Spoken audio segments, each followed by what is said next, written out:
امام مالک کی خواہش تھی اور دعائیں کرتے تھے کہ یا اللہ میں، کیونکہ ساری عمر مسجد نبوی میں رہے تھے، وہ وہیں پہ درس دیتے تھے، تو ان کی خواہش تھی کہ ان سے کئی دفعہ لوگوں نے پوچھا کہ آپ باہر درس کے لیے نہیں جاتے ہیں؟ سے نہیں، میں میری خواہش ہے کہ میں مدینہ میں ہی رہوں۔ جب بوڑھے ہو گئے تو پھر تو بالکل ہی تو انہوں نے باہر جانا چھوڑ دیا۔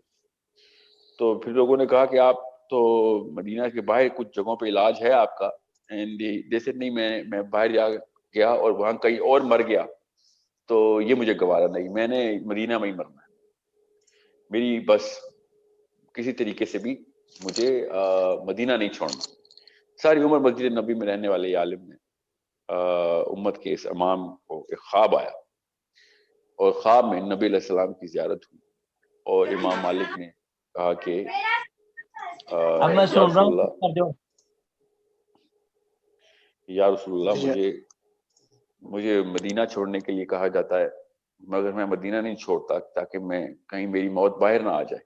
تو آپ کیا سمجھ رہے مجھے مدینہ چھوڑ کے باہر جانا چاہیے، چاہے وہ کسی درس یا اپنے معالجے کے لیے، تو کیونکہ میں نہیں چاہتا کہ میں کہیں باہر مروں۔ تو نبی علیہ السلام نے امام مالک سے کی طرف دیکھ کے ایسے کیا، ہاتھ اپنا دایاں ہاتھ ایسے کر کے ان کو ایسے کر کے دکھایا، اور امام مالک نے خواب دیکھا اور اسی وقت اپنے غلام کو یہ خواب لکھ کے دیا اور ڈائریکٹ بصرہ بھیجا مولانا سیری کے پاس۔ اب دیکھیں امام مالک سے بڑا ہی کیا نام ہونا ہے امام شافعی کے ڈائریکٹ استاد۔ مولانا سیری جو ہیں وہ امام امہ نہیں ہیں، وہ تعبیر رویا کے پروفیسر ہیں۔ امام مالک جو ہے وہ تعبیر قرآن اور حدیث کے پروفیسر ہیں، غور سے سمجھیے گا اس بات کو۔ مگر مولانا سیری کی اس لیول کی ریسرچ تھی اس چیز کے اوپر، اور اتنی گرفت تھی ان کو کہ امام مالک نے اپنے غلام کو ان کے پاس بھیجا کہ جاؤ جا کے میرا خواب سناؤ، مگر کہا کہ یہ مت بتانا کہ کس کا خواب، بس خواب سناؤ اور تعبیر لے آؤ۔ اب میں نے آپ کو جان کے وہ اذان والا خواب پہلے سنایا جو کہ 2 الگ الگ بندوں کو آیا تھا۔ تو وہ غلام گیا بصرہ، مدینہ سے بصرہ جانا اور پھر واپس آنے میں وقت لگتا ہے، اور پیچھے سے امام مالک کی جو علالت تھی وہ اتنی زیادہ تھی کہ وہ بڑے رسک لے رہے تھے کہ جلدی سے مجھے خواب بتاؤ اس سے پہلے کہ میں مر جاؤں۔ بہرحال وہ غلام بصرہ پہنچا، بصرہ میں جو ہے وہ مولانا سیری کے ہاں حاضر ہوا، اور انہوں نے کہا کہ ہمیں آپ سے خواب کی تعبیر پوچھنی ہے، بڑی دور سے آیا ہوں۔ تو امام مولانا سیری نے کہا مجھے خواب سنائیں، تو انہوں نے خواب سنایا۔ تو مولانا سیری نے کہا کہ میں آپ کو اس کی تعبیر نہیں بتا سکتا سوائے اس کے کہ آپ مجھے بتائیں کہ یہ کس کا خواب ہے۔ تو ان کے غلام نے کہا کہ یہ امانت تو میں نہیں آپ کے سامنے ضائع کروں گا، یہ تو مجھے حکم ملا ہے کہ یہ نہیں بتانا کہ کس کا خواب ہے، بس خواب کی تعبیر بتا۔ تو مولانا سیری نے کہا کہ میں پھر آپ کو خواب کی تعبیر نہیں بتا سکتا، بیکاز یہ مجھے پہلے آپ بتائیں گے کس کا خواب ہے پھر میں تعبیر بتاؤں۔ تو وہ غلام چھٹ پٹایا کہ میں کیا کروں، یہ تو اتنی مہینے لگیں گے آنے جانے میں دوبارہ آؤں گا جاؤں گا یہ والا سوال لے کے۔ بہرحال اس نے اپنے حکم کی تعمیل کی، اس نے کہا میں نہیں بتا رہا۔ تو مولانا سیری نے کہا پھر میں خواب کی تعبیر بھی نہیں بتا رہا۔ غلام واپس آ گیا اور امام مالک تک پہنچا تو امام مالک رونا شروع ہو گئے کہ اب میں کیا کروں۔ تو انہوں نے کہا جا کے بتا دے،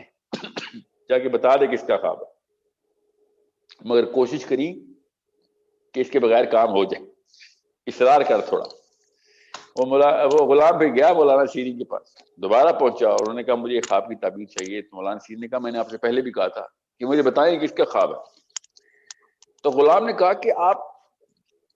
کیوں، اگر آپ سے میں کہوں کہ یہ میرا خواب ہے تو خواب بدل جائے گا، آپ، انہوں نے تھوڑا سا انٹرویو لیا غلام کا، انہوں نے کہا کہ آپ کا خواب نہیں ہے، اگر آپ کا خواب ہے تو بالکل کوئی اور بات ہے، اور مجھے تعبیر آتی نہیں پھر، کیونکہ یہ خواب صرف کسی ایک ایسے عالم کا ہے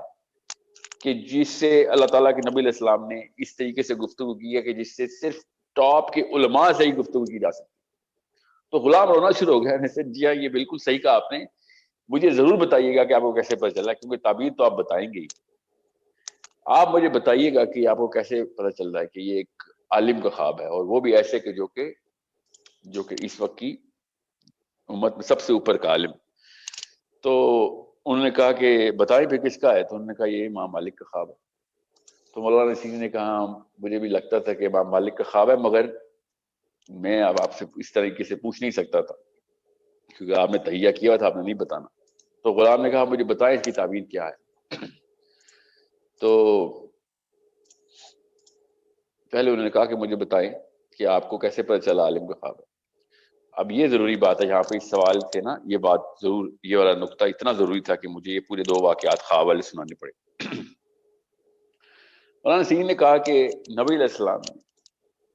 جب خواب میں کسی کی تشریف آوری کی، مطلب ہم خود جاتے ہیں، نبی علیہ السلام تو تشریف آوری نہیں ہوتی، جب زیارت ہو جائے تو جب نبی علیہ السلام کو کوئی دیکھ لے تو نبی علیہ السلام ہر بندے سے اس کی پروفائل کے مطابق معاملات کرتے ہیں. سو یہ نہیں ہو سکتا کہ نبی علیہ السلام کے ساتھ کسی گفتگو ہو اور وہ اس کو سمجھ نہ آئے، یا اس کو مطلب اس کے کسی کام کی نہ ہو، نعوذ باللہ. سمجھ تو وہ ظاہر خواب کو تو ٹرانسلیٹ کرے گا، اس کے کسی کام کی نہ ہو، مگر اس کو کس طریقے سے نبی علیہ السلام نے سمجھایا وہ اس کے علم اور اس کی قابلیت کے اوپر ہے، اس کی پروفائل کے اوپر ہے، اس کی تقویٰ کے اوپر. تو یہ جو اللہ تعالیٰ کے نبی علیہ السلام نے جب اس طرح کہا ہے نا، تو یہ صرف ایک عالم کو ہی بتایا جا سکتا ہے کہ یہ خاص طریقے سے سمجھایا ہے نبی علیہ السلام نے ایک عالم کو کہ تجھے اس بات کا پتہ ہونا چاہیے. کیا پتہ ہونا چاہیے؟ کہ جو سوال تو مجھ سے پوچھ رہا ہے کہ کیا میں مدینہ چھوڑ کے جاؤں تو واپس آؤں، یہ سیف ہے، میں تو ادھر بڑھنا چاہتا ہوں، یہ سوال تھا. تو نبی علیہ السلام نے اس طریقے سے اشارہ کیا کہ یہ وہ 5 چیزیں ہیں جس کا اللہ نے مجھے علم نہیں دیا کہ کون کہاں پہ مرے گا، یہ ان میں سے ایک چیز تو مجھ سے پوچھ رہا ہے. یہ بہت غور سے سمجھے گا اس بات کو، کیونکہ یہ بات خواب کی کیٹیگری کو انڈرسٹینڈ سمجھنے میں بہت ضروری ہے کہ آپ کو پتا ہو کہ خواب کو دیکھنا کیسے. اب میں آپ کو 10-12 اور خواب سناؤں تو یہ بہت کلیئر ہو جائے گا، مگر وہ 50 منٹ خالی خوابوں میں ہی نکل جائے گی. مگر آپ کو یہ بتانا اس لیے ضروری ہے کہ آپ کو پتا ہو کہ جب ایک خواب کو ہم جب تک اس طریقے سے سیریس نہیں لیں گے جس طریقے سے اللہ کے دیے گئے کسی بھی پیغام کو سیریس لیتے ہیں، تب تک ہم اس کیٹیگری کو سیکھنے کی کوشش نہیں کریں گے. اب وہ انٹرنیٹ پہ بیٹھے ہوتے ہیں، مائی اسلامک ڈریم انٹرپریٹیشن کے اوپر امت روز اپنے خواب لکھ رہی ہوتی ہے. At least they are taking it seriously, even though that's not the right way to actually understand کہ خواب کیا ہوتا ہے.